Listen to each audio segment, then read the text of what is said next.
बिहार में वर्षार तांडव गत 24 घंटा मध्य वर्षा सह वज्रपात हेबारु बिहार 6टी जिले में 9 जनकर मृत्यु घटी। बिहार मुख्यमंत्री नीतीश कुमार यह घटना रे दुख प्रकाश करछन्ते। वज्रपात रे जीवन हराइथिबा व्यक्ति परिवार को 4 लाख टंका सहायता राशि जोगाई देबा नै घोषणा मध्य करछन्ते। गत किछि दिन धरी बिहार अनेक अंचल में वर्षा लगी रही। पाणीपाग विभागर पूर्वानुमान अनुसार आज मध्य बिहार रे आकाश मेघुआ रहिबो एवं थरे किंबा दुई थर वर्षा सह वज्रपात हेबार संभावना रही।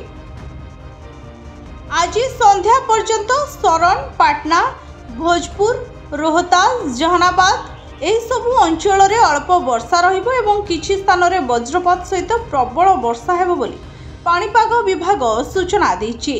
तबे एही सबु जिला मानक पई येलो वार्निंग जारी मध्य कराइछि। ब्यूरो रिपोर्ट भोजौता न्यूज।